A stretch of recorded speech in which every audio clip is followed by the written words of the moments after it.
Thank you, Chairman Royce. Your knowledge, your expertise, that's probably, wow, one of the reasons that you're the chairman of the Foreign Relations Committee, and we really appreciate again your passion for the region. Thank you again, Chairman. Now we're going to have our guest and our obviously keynote speaker, the President of the Bharatiya Janata Party in India, Mr. Rajnath Singh. We are truly thrilled to have him visiting us. And again, he has a long bio, but he's been the President of the Bharatiya Janata Party twice. He's also served as a federal or central minister. He's been a transportation minister, he's been agriculture minister.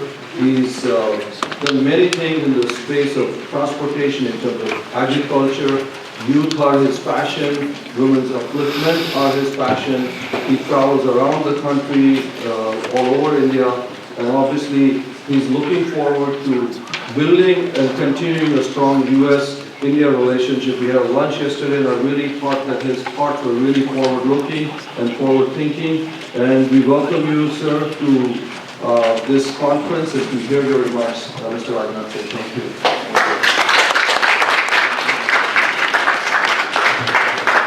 Just need to tell.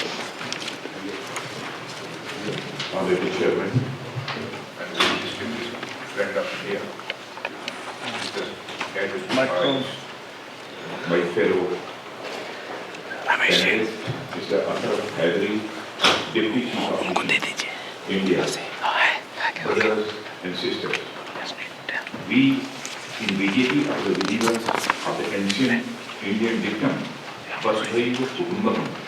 The entire world is one family.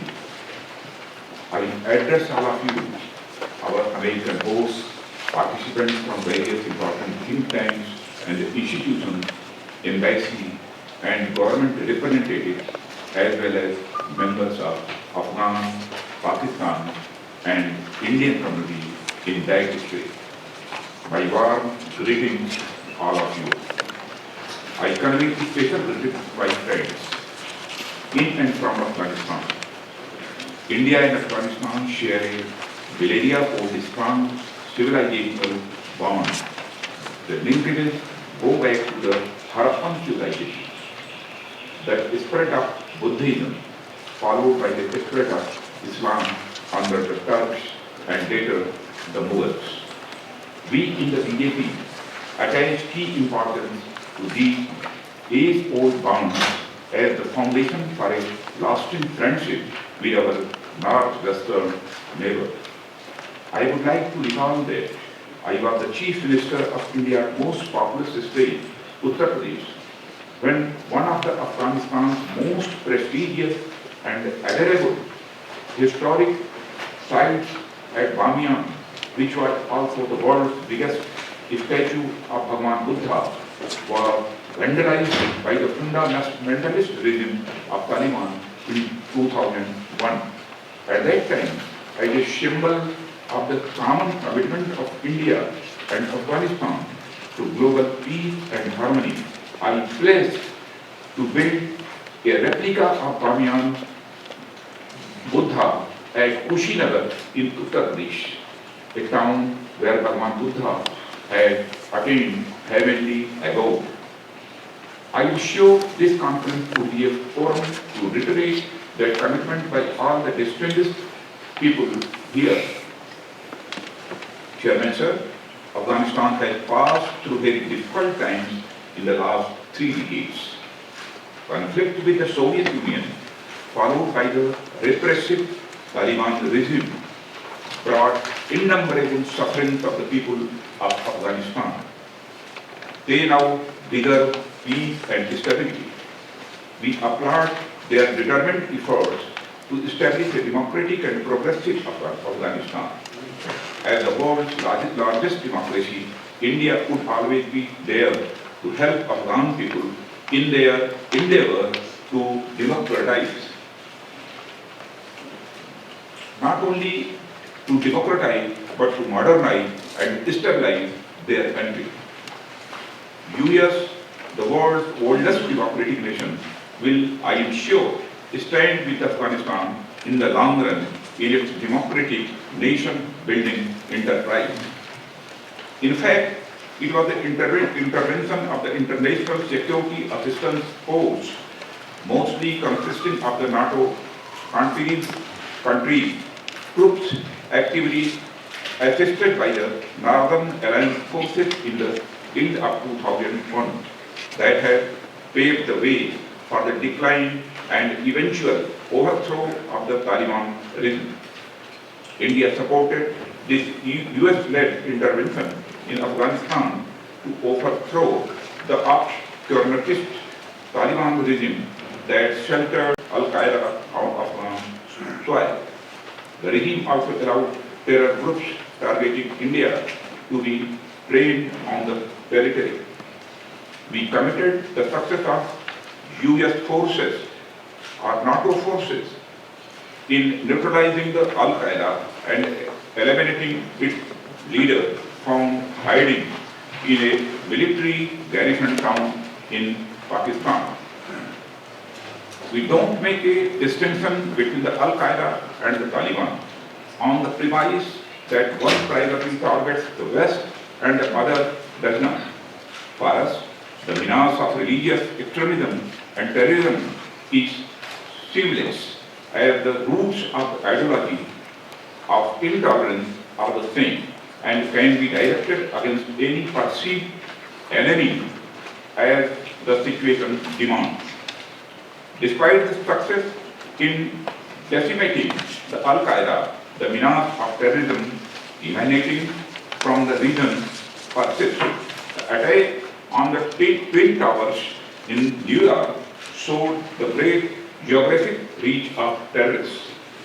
The recent terrorist attack in Boston, despite all the international and homeland security steps that the US has taken, demonstrates the continuing vulnerability of democracy to this menace. India has been a target on the radar of terrorists in the last 3 decades. The Indian Parliament was attacked in 2001. The commercial capital and pride of India, the city of Mumbai, has been repeatedly attacked. The latest attack was in 2008, in which 266 people, including 6 US nationals and several other foreigners, were brutally killed. Indian government has enough evidence to prove that the perpetrators of these crimes against humanity found shelter and shade having in our neighboring country, Pakistan. Incidentally, Osama bin Laden, the Al-Qaeda chief, too was found hiding in Abbottabad in Pakistan. The extremist side, less on popular support and more on the clandestine support they get from certain political, military and intelligence outfits in pursuit of their stated or unstated strategic and ideological objectives. This is at the root of the growth and survival of the terrorist groups in the region. I am pained to state that we, the Indians and the Afghans, have been exposed to threat from the terrorists who have their safe haven in our shared neighborhood. The US has made Pakistan a partner in its war on terror in Afghanistan in the last 10 years. The results have been a mixed bag. While the Taliban and Al-Qaeda have lost many key leaders and the thousands of the fighters, they continue to hold on to their strongholds in south and east of Afghanistan and also inside Pakistan territory. This happened primarily because along the way, sometime in 2003-2004, the US had lost focus due to its campaigns elsewhere, and the terror outfits had gained the breathing space to regroup and resurface. The result was further fleecing of American dollars by Pakistan, further dependence of America on the country, and further rise in the activities of the terror networks. Pakistan needs to do a lot to tackle this menace. Unless the fundamental problem of safe havens of these groups and their leadership in Pakistan is addressed, the Taliban menace cannot be eradicated. The BJP expresses cause of optimism, keeping in view the track record of successive regimes in Pakistan. The US has to make its own decisions regarding the final scope and timetable of withdrawal from Afghanistan. But its decision has implications for the region in terms of the combat against extremism. As a major power in the region, India needs to be properly informed about any US initiatives in the region besides other countries. It is important to ensure that the country doesn't relapse into the pre-2001 anarchic mode once the NATO troops withdraw. It must be ensured that we do not leave behind a black hole of global security while leaving that country. India has supported reconciliation in Afghanistan that is Afghan-led and Afghan-owned. The sincere efforts in the first couple of years after 9/11 had led to the Loya-Jirga meeting in 2003 and to 2004, and emergence of a democratic Islamic Republic of Afghanistan with a new constitution. The government of Hamid Karzai was a product of that exercise. India extended full support to the initiative and has been actively involved in supporting the democratic regime through development aid. India's development aid stands at $2 billion today. Almost the entire amount is spent on development-related activities like the construction of the new parliament building, roads, electricity to Kabul, hospitals, schools, etc. Brothers and sisters, we are committed to continuing this development aid to Pakistan, up to Afghanistan, as long as they need it. We are also committed to making Afghan government the nodal agency for implementation of these projects. India doesn't want to interfere or control the affairs of the country either directly or through proxy. We are in favor of a democratic, sovereign, and a progressive Afghanistan, capable of managing its own affairs without any foreign intervention. For the landlocked Afghanistan to have greater decisional autonomy and boost its economy. Improved connectivity with the outside world can be major game changer. Any effort to replace the present democratic arrangement with a totalitarian and a sectarian Taliban regime would be detrimental not only to the people of Afghanistan or its immediate neighborhood, but also to countries like India, Russia, China, and even the US. It is the experience of the whole world that terrorism knows no boundaries. It is in this context that the situation in Afghanistan must be weighed. The ideology of totalitarianism, religious hatred, violence and terror, oppression of women and minority, aggressive anti-democracy and anti-modernity that sections of Taliban propagate raises its head in various different forms, including the ones like Lashkar-e-Toiba. Regional and global peace can be ensured only if we complete the process that had begun in 2001 and rein in and democratize the remnants of Taliban and Al-Qaeda completely. We in India have shown to the world that democracy is the best healer and answer to terrorism and totalitarianism. The eagerness to engage with elements that want to return Afghanistan to the status of Islamic Emirates in the hope that they could deliver and in the process humiliating and weakening the democratic leadership doesn't behove well for the region. If this accommodation with the Taliban is pursued with the cooperation of the Pakistani military, as seems to be the case, the situation will become even more fraught, as many would say that it is the strategic ambition of the Pakistan army to control Afghanistan that is at the root of the conflict there. Pakistan must act responsibly to ensure a smooth transition in Afghanistan.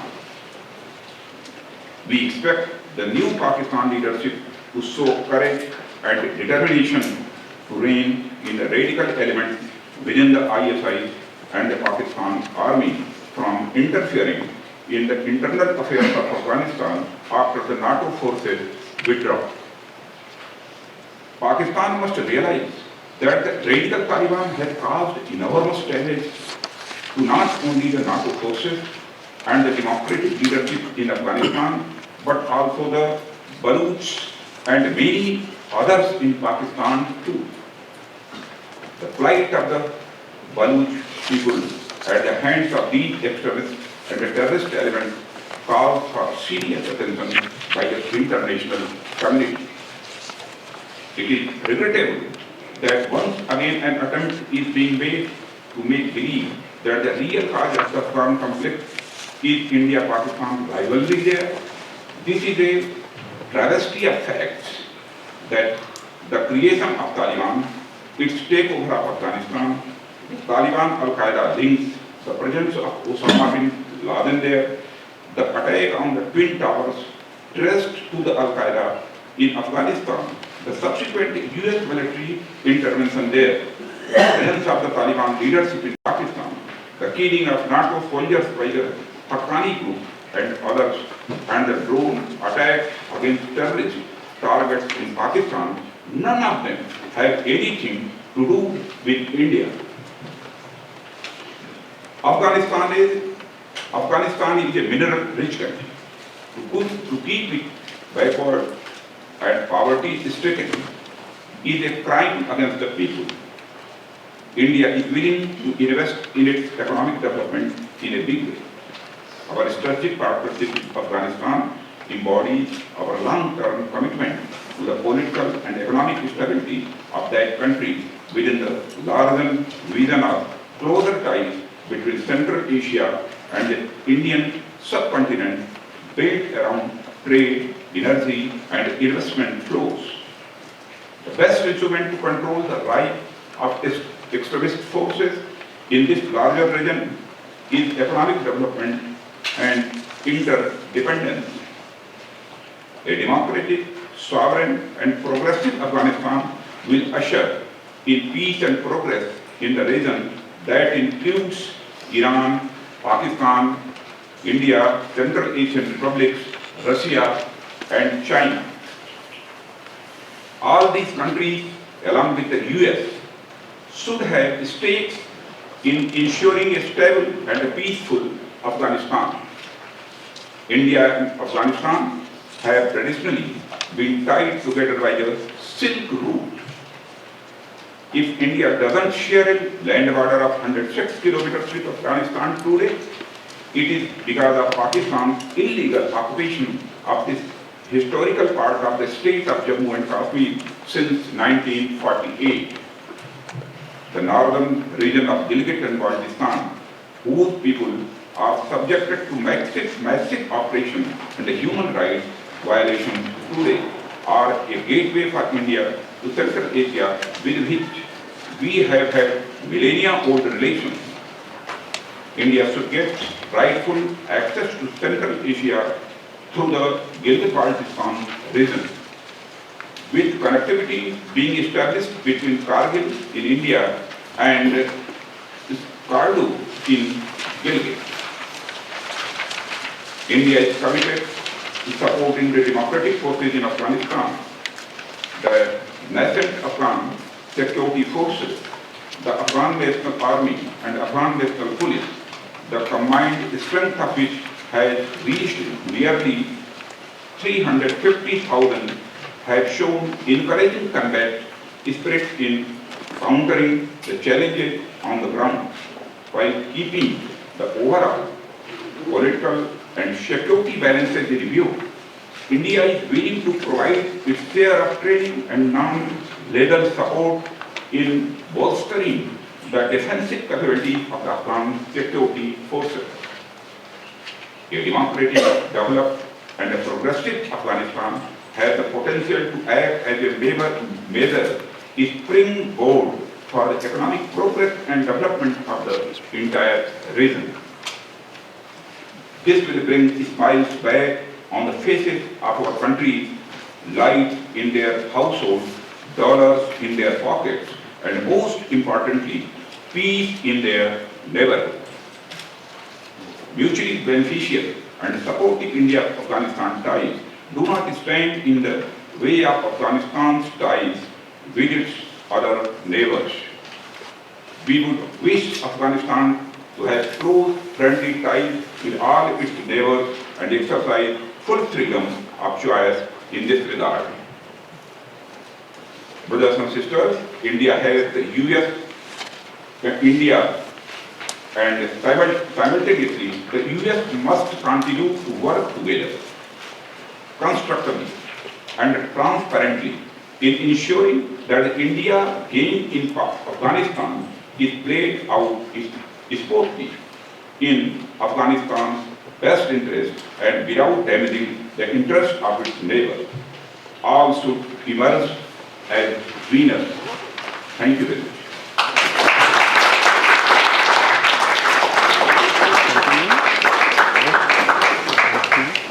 Yeah. Thank